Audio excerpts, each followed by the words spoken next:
Здравствуйте, меня зовут Ирина Кэмпбелл, и сегодня я хотела бы поделиться с вами своим опытом, в основном негативным опытом в бизнесе, потому что лучше учиться все-таки на ошибках чужих, чем на своих. Вот у меня было много своих ошибок, но если относиться к ним не фатально, а извлекать опыт, то это очень помогает в дальнейшей деятельности. Первое, что хотелось бы сказать, я сначала не понимала, что на самом деле, если вы выбираете партнера, то самое важное – это совпадать с ним по ценностям. Вот. И я вам расскажу такую историю, которая произошла со мной несколько лет назад и помогла мне в этом разобраться. Моя близкая подруга и очень замечательный медиатор, которая вот обучала медиации здесь, в Бишкеке, сама она из Украины. Мы сидели, пили кофе, и я рассказывала, что я очень волнуюсь, и что-то сердце не на месте, потому что сегодня я хочу заключить очень важный договор учредительный с моими партнерами, но сердце не на месте, вот что-то не то, вот чувствую, что-то не то.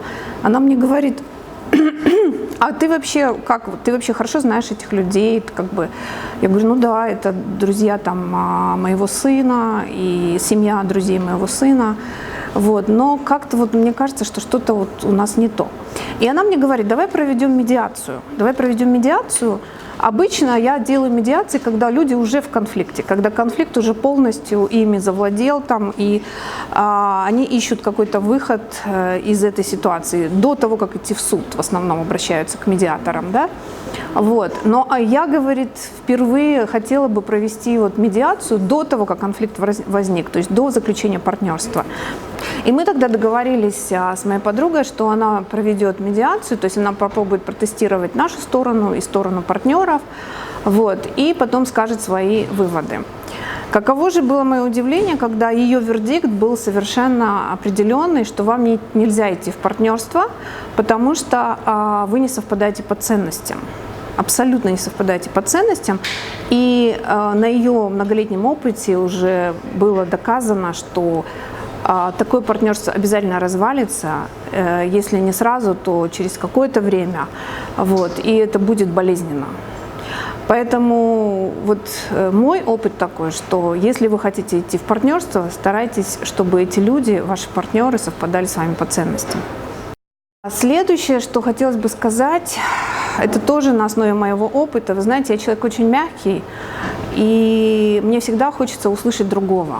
И вот в партнерстве иногда бывает так, что партнер вас как бы передавливает своей силой, своей харизмой там, и так далее. А у вас, вы не соглашаетесь с этим внутри, но вы не хотите идти на конфликт.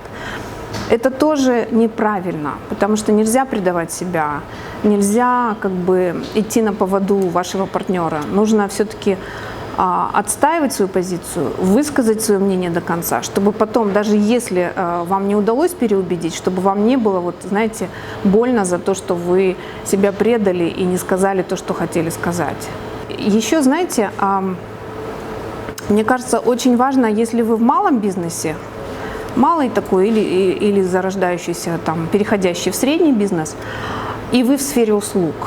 Наивно полагать, что важно открыть дело, особенно ритейл, да, какой-то, открыть дело, поставить управляющего, и дело пойдет. То есть хозяин в малом бизнесе очень важен сам хозяин, то есть чтобы он вникал во все, чтобы он был в центре своего бизнеса, чтобы он знал все, понимал все, особенно на этапе стартапа.